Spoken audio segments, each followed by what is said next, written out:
taken a bunch of angles and you've calculated the value of the angle in radians and then the value of the sine of that angle. And the first thing I want to point out is, do you notice that when the angle's small, those numbers are almost exactly the same? But then as the angle gets bigger, they stop being the same. And they're still close even here at 20 degrees. But at 35, they start to diverge quite a bit. It's called the small angle approximation. It's going to come up today. And I don't know if you've ever seen it before or not, but starting today, you now know it exists. And that means we can use it. And basically, we say that you can substitute in theta for sine theta, or sine theta for theta, as long as the angle is small. Now, a good follow-up question to this is, well, what's the cutoff? Like, when can I do this?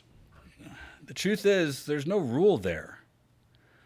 If you want your system to be accurate, obviously the smaller the angle, the more this approximation works. The bigger the angle, the more it doesn't. So when it comes to substituting in theta for sine theta or sine theta for theta, the small angle approximation works, but you have to make sure that your angle is going to stay small. That's all I'm at. That's all I want you to kind of take away from that for right now. All good? You feel reasonably sure that this you can clearly see it? Yeah. All right. We're going to talk about the simple pendulum today. But before I launch into it, just a reminder, omega is our controlling variable.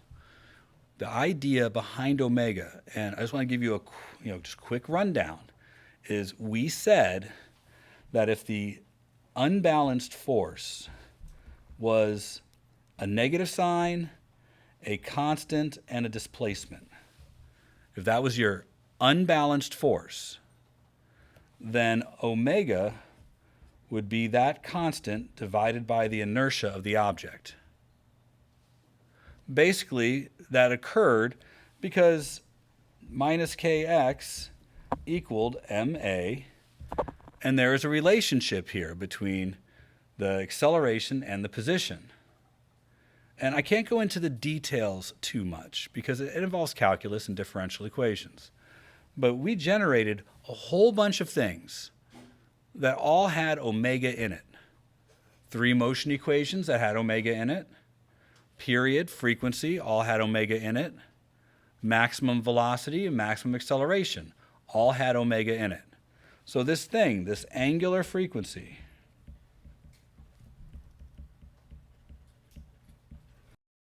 because of this constant,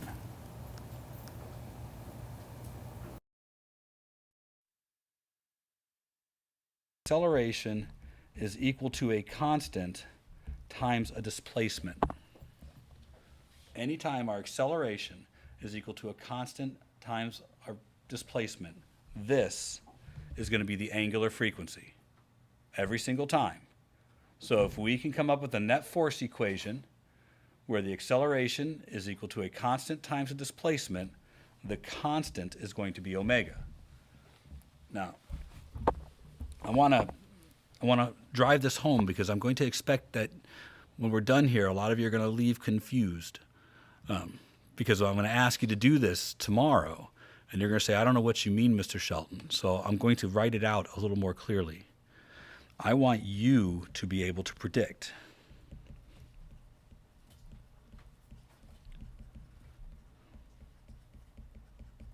what controls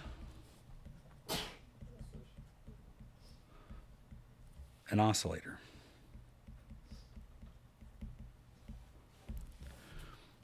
Just a couple of steps, but they're not easy. Step 1, you need to write out a net force equation.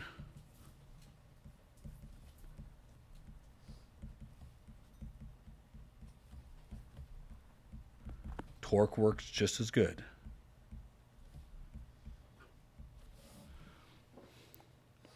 I want to do that first. You want to solve for acceleration.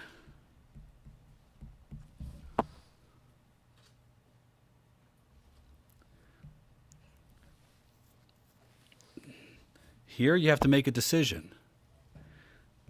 is the acceleration of the form A equals a minus sign times a constant times a displacement.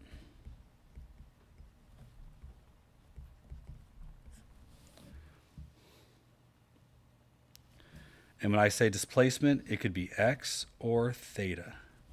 Either one. Has to be just some displacement. We've talked about linear displacement and we've talked about angular displacement. Either one of them works.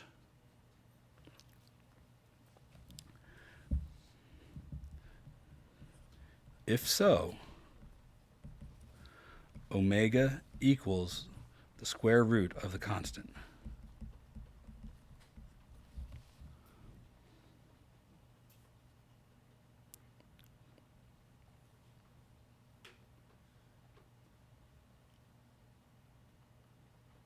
If so, that's got to be true. This is exactly what we did just a minute ago. So if I look at these four things, we set a net force equation, set it equal to ma because of Newton's second law. We solved for the acceleration, asked ourselves, do we have our negative sign, a constant, and a displacement? The answer was yes, so we just put that under the radical, and that's our omega. This is true for any system that oscillates. This will be true. And at the end of the day, this constant should be of the form where the top part is a restoring force and the bottom part is inertia. And we hope that it is. So we're going to try it out. We're going to try and do this for a system you already know, or at least you've already experimented with, the simple pendulum.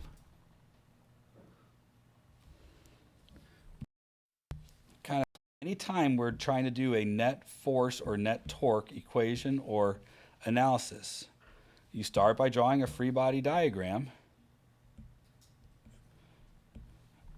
and analyze the forces that are acting in your system.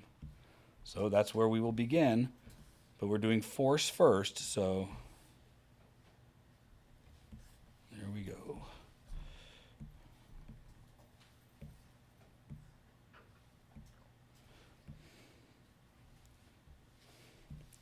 So here's my my pendulum. I'm going to draw the vertical line too, so I have something from reference. We have displaced our pendulum this way, and I believe there are two forces that act on our pendulum, because we're talking about not the part where I'm holding it. We're talking about the forces that act on it the moment I let go. So the moment I let go, what forces act on our pendulum?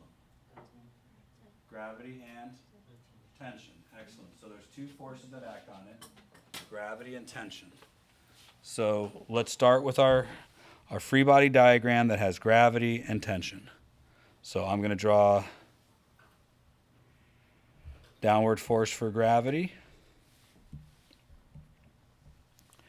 and force at an angle for tension. That good for you guys? That's step one. These look unbalanced to me. Do they look unbalanced to you?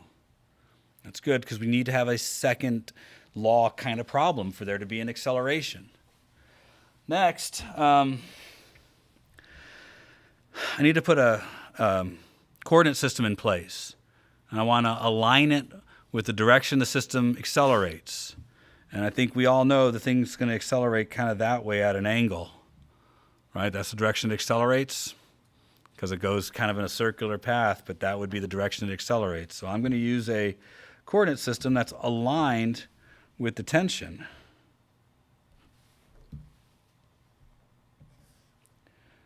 That way my actual, unbalanced force is aligned with the direction of the acceleration. When I do that, I'm also going to name this, I'm going to name this the the positive x direction, and this is the positive y direction. Is that all okay? I gotta break up mg into its components. So I will note that this must also be theta. So if I've pulled an angle theta, this is also theta, because those are corresponding angles. And I will have this component and this component. This component is mg sine theta, and this component is mg cosine theta.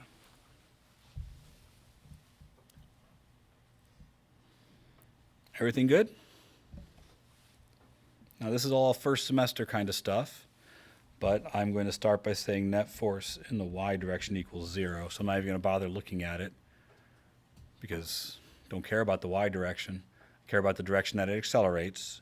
So I'm going to focus on the x direction, which there's only one component in the x direction. That's mg sine theta. So in the x direction, my net force will equal ma. And that's going to be mg sine theta equals ma. So our first step is to kind of get a net force equation. I am going to point out, and you might not know why I'm going to do this, but if this direction is positive, then this direction had to be negative. So is it clear that the force is in the opposite direction of the displacement? You follow what I'm saying? The acceleration is to the right, but the displacement was to the left. So my theta is technically to the left, but my unbalanced force is back towards the center. So I'm asking myself that because is this a restoring force? Does this force push my object back to equilibrium? If the answer is yes, then I have my negative sign. I'm establishing that this is a restoring force. We have to do that to make sure that the system is being restored to equilibrium. Now the next step was to solve for A.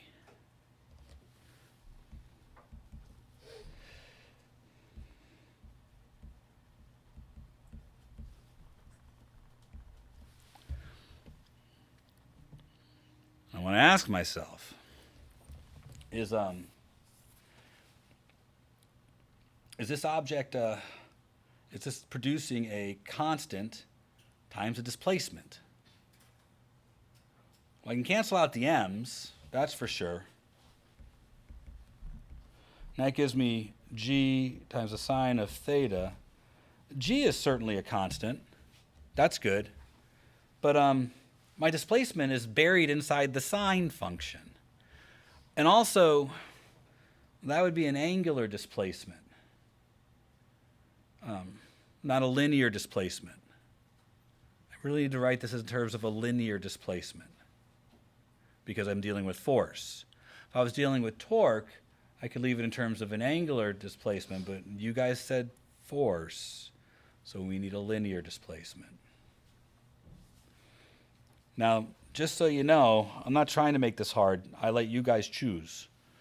But when I say linear displacement, the guy is going to travel along like an arc path, right? Like from here to here.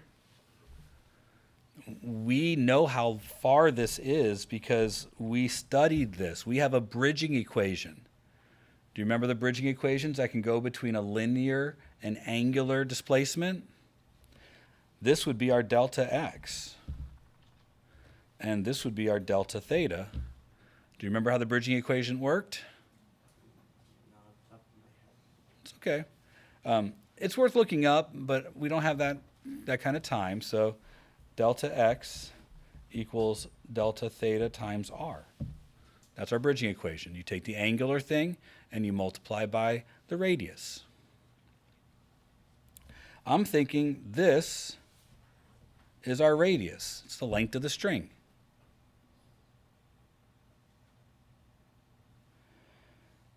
So I'm going to say that delta x equals theta times L. Now, I want to get this into that. I want to get it over there. But I don't want to bury it inside the sine. So I'm going to make a statement right now. I'm going to keep theta small. Thus, foreshadowing from earlier today. Because if I keep theta small, then I can replace sine theta with theta.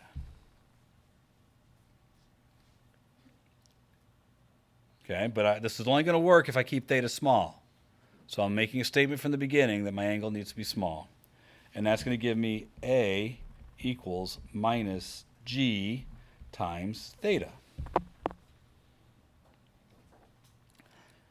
But now I can work in a linear displacement. So that's what I'm going to do. I'm going to solve that for theta, which gives me delta x over L. And I'm going to pop that into my formula. That way I have a linear displacement to go with my linear acceleration.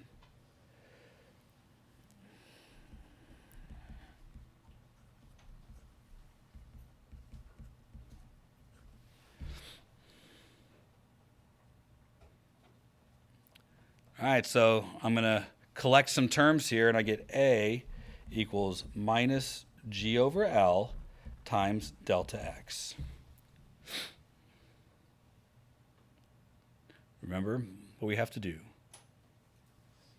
Create a net force equation, solve it for A, ask yourself, do I have an acceleration that equals a negative sign times a constant times a displacement?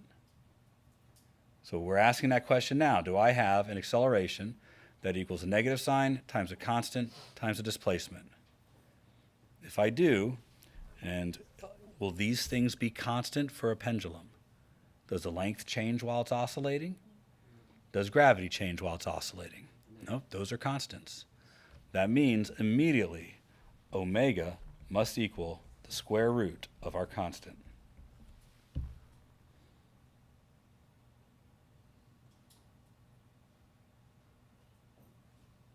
Now, you guys chose to do it with forces. Torque is actually easier, but let's check this. Let's check to see if this works.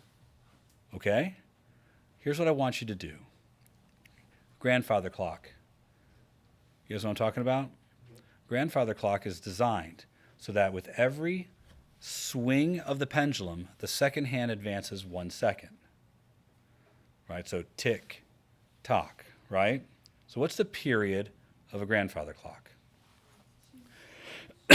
Excuse me, yes, 2 seconds, because a grandfather clock, with every swing, the second hand advances. But a period is the time it takes to come back to where it started. So 2 swings for 1 oscillation. Got it? And so a grandfather clock is 2 seconds. Remember, every place where there is an omega, you can replace it now with what we just solved for. The period of any pendulum is 2 pi divided by omega, which means the period for a pendulum should be 2 pi times the root of L over G. Let's see if it is. I would like you to tell me how long the pendulum of a grandfather clock has to be. I'm not asking for much. What's the period of a grandfather clock? 2 seconds. So find L, that'll give us a T of 2 seconds. One of the problems with the way we did it is I said to you that every omega is going to have the restoring force in the numerator and the inertia in the denominator, but that's not what G over L looks like. I mean, I can see where G is restoring force. It's hard to see what the L is as inertia. But watch this. Torque. We know that there's 3 parts to torque, right? Torque arm times force times the sine of the angle. So my torque arm is L. My force is mg. And just like before, this is going to be my angle, so sine of theta. I will point out this is in the opposite direction of my displacement.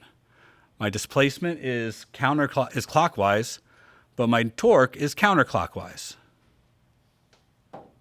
This has to equal I alpha. This is a point mass. Do you guys remember the moment of inertia of a point mass?